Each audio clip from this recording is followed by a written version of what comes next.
Winning with Delegation on Any Budget, episode 278.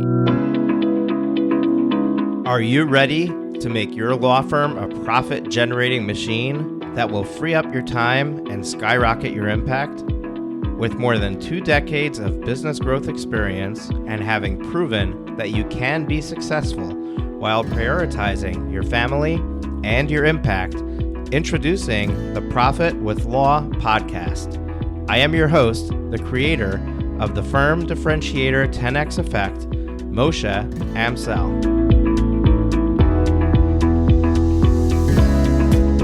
Well, hello and welcome to another episode of the Profit with Law podcast. I'm your host, Moshe Amsel, and today we have a replay for one of the sessions of our annual planning Best Year Ever 2022 event. If you want to access the video version of this episode, as well as all the other topics that were covered during this event, as well as links to the downloadables from the speakers, you definitely want to go check that out at profitwithlaw.com/planning replay, profitwithlaw.com/planning replay. We will also have that linked up in the show notes below this episode, as well as on our website, profitwithlaw.com. And without further ado, here is that session. Today, winning with delegation on any budget. So the first thing is, let me introduce myself. I have helped dozens of law firms go from $0 in profit to taking home more money annually than they ever earned in their entire career. I'm a husband, a loving dad to, this is an old slide. It's not 5 beautiful children, it's 6 beautiful children. We had a baby in October. So I have 6 children. I founded Dream Builder Financial. It's a full-service accounting firm. And I also host the Profit with Law podcast and the Law Firm Growth Summit. And in the Profit with Law brand is where I do coaching for law firm owners to help them grow their firm in a strategic way. I also moonlight as a paramedic. I do that as a hobby. I love helping people in their time of need. So that's a little bit about me for those of you who are new to my world.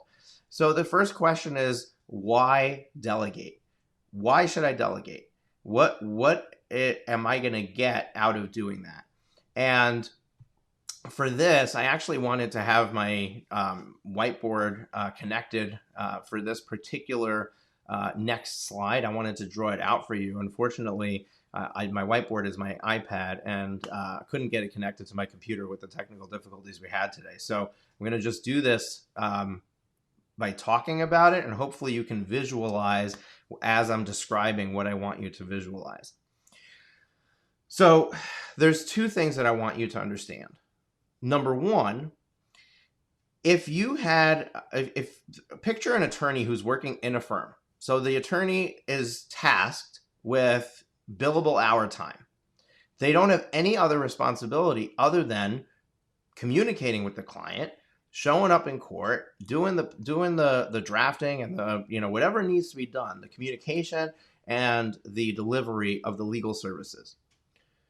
In the business model for law firms, that attorney, a typical law firm, wants that attorney to be billing something like 1,850 hours annually. Now, if you think about it, there's 2,000 working hours in the year. So already they're working them to death, right?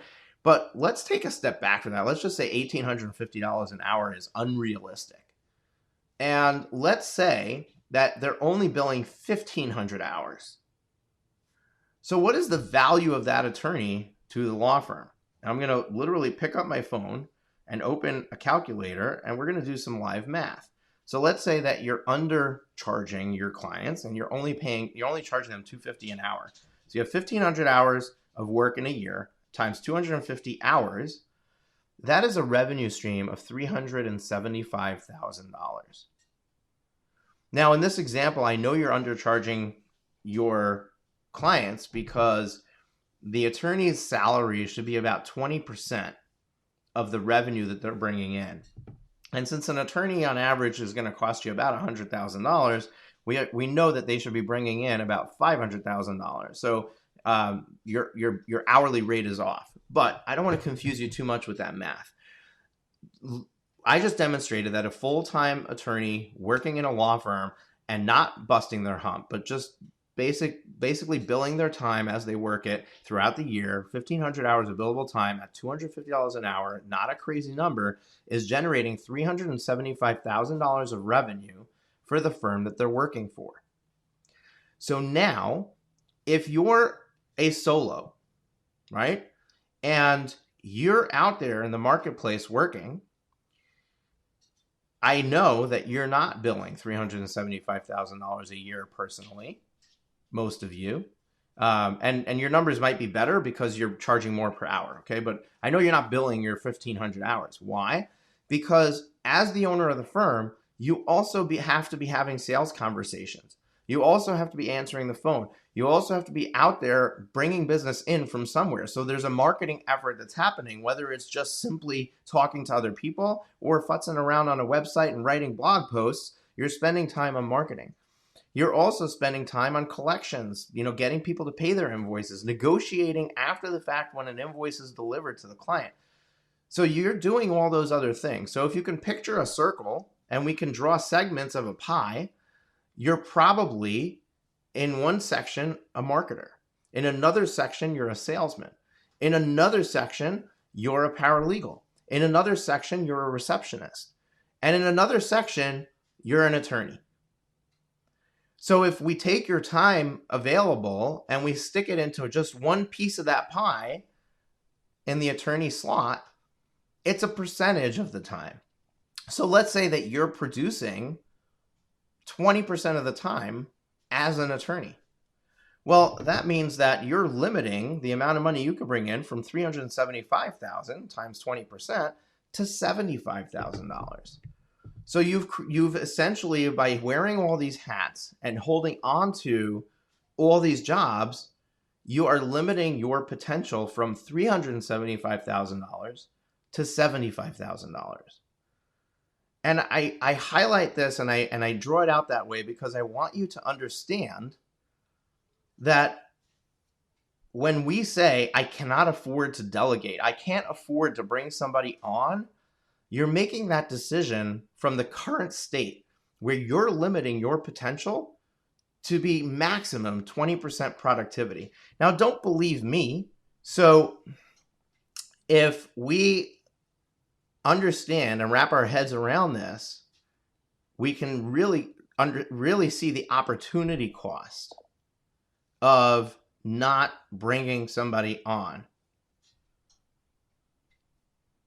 Did you guys lose me? People are saying that they lost me. Let me know in the comments if I'm back. Am I back? Is there sound now? Okay, let me go back to the slide for a second because I'm gonna... Okay, rookie mistake. I was muted with the slide being shared. Okay, let's go back. So we're back on this slide. This is the Clio Trends Report.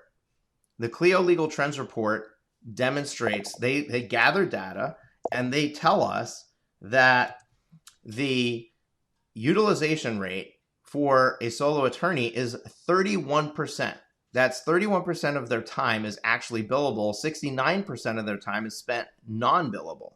Then on top of that, only 84% of that is realized because 16% gets written off when the customer comes back and says, hey, I don't think that I should have to pay this much. Then the collection rate is only 89% of the realized rate. So when we start diluting the 31% down to 84% and then 89% of that getting collected, what ends up happening is that we're back at this 21% number that we shared. So if you're following, what I've just demonstrated is the fact that you haven't delegated is probably if you haven't delegated. I'm not assuming everyone here hasn't delegated, right? But if you're a firm owner and you haven't delegated, the reason that you're not making progress in your firm is because you haven't delegated. So we say, oh, I can't afford to bring somebody on, but the reality is you can't afford not to, Because if you think about the value of your time, let's put it this way. Let's say that what would it cost you to bring on a full-time support person, right? And I love doing this example because there's different ways to arrive at it. But let's say you bring on a full-time support person, it costs you $60,000 a year. And let's say that because you bring on that full-time support person, you're now able to bill another 20% of your time, right? So let's just say 1,500 hours of billable time times 20% is 300 hours.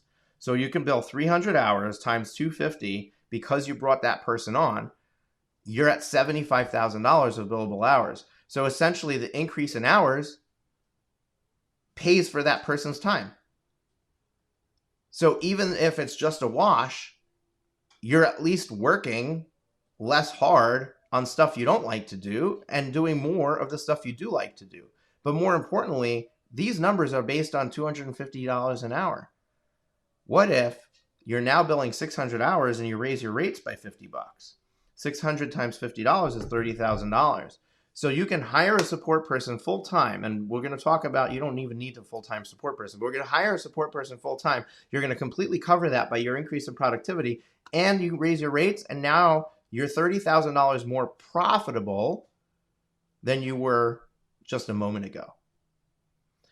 So there's a lot of power in delegating. Now, how do you view this when you're not a solo? So if you're sitting here and you already have people working for you, well, look at your attorney's utilization rate. Look at your paralegal's utilization rate and see, are they spending all of their time on billable work? And if not, then what if I gave them a support person to do the non-billable work?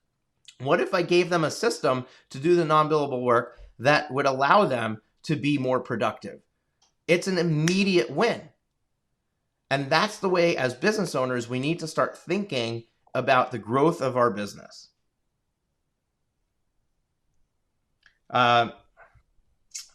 Mimi, if you can tell Brian to try to refresh his screen, because I think the broadcast is working fine. All right, let's go back to my slides. So, before you delegate, understand, am I efficient?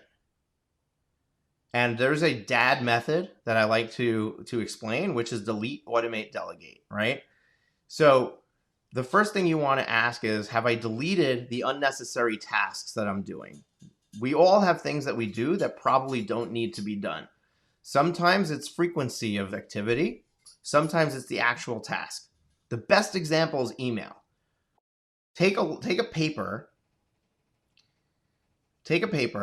and go to, is everybody having connection issues with me? Is it just audio or is it video? Give me 1 second. I'm going to very quickly just change the battery on my microphone.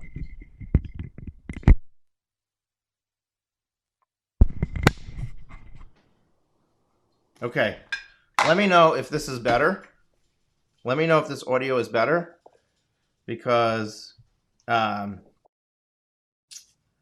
maybe it was just my microphone that the battery was dying on. So let's see. All right. So before you delegate, the question is, am I already being efficient? So deleting unnecessary tasks, the best example is email. Take a piece of paper, and every time you check your email in a day, put a tick mark on the paper. When you're done at the end of the day, tell me how many tick marks you have. The average person checks their email more than 50 times a day. It is the biggest killer of productivity. Imagine if you had a system worked out where you automatically communicated with clients to tell them you only check your email 3 times a day. There's somebody who does this, Tyson Mutrux from Maximum Lawyer, has an autoresponder on his email. And his autoresponder says, here are the times I check my email. You will not get a response between these times. So he set the stage, the expectation for that email response. And now he only has to check his email 3 times a day because there's no emergencies. If somebody really needed him, got that auto response, they'd call the office. So what if you could delete some of the things you're doing? What if you can eliminate 47 checks of the email through the day and knock it down to just 3? Now, automation. Have I automated repetitive tasks? What if you can implement a piece of technology that will automate things? Yesterday, we had Jordan Ostroff talking to us about how you can use software to completely automate the process of taking somebody from lead to sale by implementing calendaring software and email reminders and all kinds of things like that, text messaging and SMS messaging and all that. What if you can implement a system that automates a lot of the things that are being done manually? And then finally, once you've automated whatever you can, now you're ready for delegation. Am I ready to delegate? The one thing that you need to do before you delegate is identify what are the lowest cost tasks that I can delegate. Because when you hire, one of the other mistakes that people make is they say, okay, I need to hire somebody. So the first thing I'm going to do is I'm going to go out and I'm going to hire an attorney, or I'm going to go out and I'm going to hire a paralegal. Now, those are the 2 most expensive positions in your law firm, but you are perfectly capable of performing those tasks. So why would you hold on to the task of receptionist, or hold on to the task of the collections person, or hold on to the task of even the salesperson, when you can bring somebody else on to do that and you can take your time and turn around and bill it? Why is the first place that we turn and say, oh, I need to bring on an attorney and I can't afford to bring one on because I don't have $100,000 to spend on an attorney? What if we started at the bottom? So one of the things that you need to do is you need to look at all the work you're doing, all the tasks you're doing, take an inventory and identify the lowest cost tasks. Bring somebody in to do those. Get them off your plate. Now, there's a tool that I use. It's called a Timular. I encourage all of my coaching clients to use this in the beginning as they start working with me, because the Timular is really cool. I mean, you could do it electronically without this, but they sell a device that it's literally $60 to buy it, and it's got 8 sides. You identify what each of the 8 sides mean, and every time you change tasks, you move to that side of the device. People hate taking time inventory, right? If I had to write down everything I was doing just by clicking on inventory items, that would totally derail me from what I needed to do, right? But if all I need to do is move a device to another side, that's really easy. And then I can run a report at the end of the day, at the end of the week, and I can see where am I spending my time. So the first thing you want to do is you want to do a time inventory.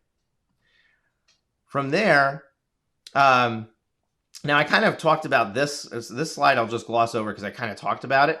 At the beginning, I gave you an example of what would happen if you increased your rate by $50 an hour. Let's say that you had a fully booked attorney at 1,500 hours and you increased your rate by $50 an hour. That would bring in $75,000 of revenue, which essentially pays for another staff member. So there's power in just being able to make things happen by increasing your pricing. Also, changing from hourly to flat fee can allow you to delegate work down to the lowest cost staff, because one of the pushbacks you're going to give me is, wait a second, if I'm billing my clients for the work I'm doing and now I bring in a lower cost person and I want to give them work, I can't give them any billable work. And the truth is that some of the billable work that you're doing doesn't require an attorney. As a matter of fact, a lot of the billable work you're doing probably doesn't require an attorney. But for ages, we've held on to those tasks because that's our bread and butter. We're charging hourly. What if you can change your fees to flat fee, get the same amount of revenue from a client or more, and do 20% of the work instead of 100% of the work you're doing right now? That would be really, really cool. Well, you have a couple of levers that you can pull with your hourly billing, or changing your billing to flat fee or subscription or something like that, where you have better control over the revenue coming in and who does the work when you're delivering the product to your client. So how do I start? How do I start delegating? I said this is a talk about delegating on any budget. How do I start delegating? It's very simple. You have a lot of options in front of you, a whole menu. And this is what the menu is: an answering service, a fractional VA, a full-time offshore VA, an outsourced paralegal service, contract attorneys, part-time staff, and full-time staff. Now, I want to run through each one of these. I know I'm almost out of time. And Jay, just so you know, I had some technical issues today, so I'm running a little bit late. Hopefully we have a little flexibility to get you in for your full 30 minutes. The answering service that we primarily recommend is Smith AI, but you can go to any one of them. An answering service will immediately remove the interruption that you get every time your phone rings. Even if it's literally for them to answer the phone and then filter that call to determine whether you need to get on the phone with that person right now, it will immediately make you more productive. So go to profitwithlaw.com/Smith AI. You get discounts by using that code and our referral code. But basically, take them for a spin. If you're not using an answering service now, take them for a spin. Go watch Maddie Martin's talk yesterday, where she basically runs Smith AI. I mean, like, she's the person who brings all the business in. I love Maddie. I love the work that they're doing, and we have a ton of people using Smith AI who love Smith AI. The beautiful thing is it's 24/7. You can change your website to say you're open 24/7 once you use them. So there's really a lot of benefit to it. And this is one of the things that's like, you have to start looking not just at the tasks I'm doing, but what are the tasks derailing me from? If every time I start to get into drafting a document, the phone rings, it takes 4 hours or 6 hours to do something that could take me an hour. So if I can eliminate the interruption, if I can get rid of the emails, if I could get rid of the phone ringing, automatically I'm already doing a better job of service delivery to my client and increasing my utilization rate. Because when it takes me 4 hours instead of 1 hour to do that document, I can't bill the client for 4 hours because I know it should have taken me 1 hour. So I have to reduce my rate because of that. So that's why that utilization rate is so low. It's a very ineffective use of our time. The next option is fractional VA. I just learned about this company, Chatterboss, so I haven't actually used them. But you can have a VA at a minimum of 5 hours per month. We actually have the founder and CEO of Chatterboss is going to be a guest on our podcast, I think right before or right after the new year. So I'm excited that's going to be coming out soon. But minimum of 5 hours per month, and there's a team of VAs with different skill sets. So even though you have a VA assigned to you, if you need something done that's outside of their skill set, they have other VAs on staff that can do it. So you're simply just paying by the hour for the amount of work that you're using, which I love this model for getting started. I love this as your first foray into this, because even though it's expensive, right? Even though it'll probably be $50 an hour, you're not committing to a full month of salary for somebody, right? You're not committing to 40 hours. You're not committing to even 20 hours. You can just use it as you go and step into the being ready to bring somebody on part-time or full-time. So this is a great first option if you're really bootstrapped and I just need to start learning how to delegate, learning how to hand things off. The next thing is full-time offshore VAs. And I say offshore because VAs in the US are really expensive. Like, that $50 an hour is real. And if you pay somebody $50 an hour full-time, you may as well bring somebody on staff, right? So I like offshore VAs. So you can do it yourself. You can go, like, there's a website where you could go post a job posting in the Philippines and get somebody there. Problem with the Philippines is they work at night. If you're in the US, their daytime is when you're sleeping. So there's a delay and a lag in getting them to be productive for you. Get Staffed Up is somebody who we partner with on a lot of our events. Brett Tremblay is the founder there. He's also a lawyer, runs a successful law firm, and I really love it. 2 of our staff members are VAs that came through Get Staffed Up. Their English is a second language, but they are professionals. They are educated. Both of my team members have college degrees. And they just live in a country where they can't get a job that pays a meaningful wage as easily as they can working here. So we employ them. They work remotely, but they're highly productive in our team. And it costs us literally $1,850 a month for a full-time offshore VA. So that is a great next step if you're ready to bring somebody on full-time, but you're not quite ready to commit to a $60,000 salary. So if you go to this link, profitwithlaw.com/get staffed up, you'll get a $750 discount on the onboarding fee. So they charge a month. They charge $1,850 to bring on the person, to find them and vet them and bring them on.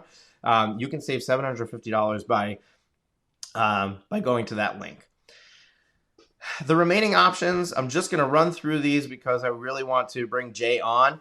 Paralegal services. We had a guest on our podcast. Her name is Jacqueline Foster. She really took off in the last year and a half. She provides virtual paralegal services, and I believe that you can do it fractionally. So you can start with 5-10 hours, and then you can step into more. But if you literally need a paralegal, that's the place to go. Contract attorneys, you can go to lawclerk.legal. Really good friends with Kristen Tyler. Kristen is one of the founders, a co-founder of lawclerk.legal. There is an entire marketplace of attorneys who want work, and they have different areas of expertise, different geographic locations. You can go in there, you literally post a job, and you find a contract attorney to do the work. So if you are at your peak and you need to take on a new client, you just don't know how you're going to serve them, this is a great place to fill the buffer until you're ready to bring on another attorney.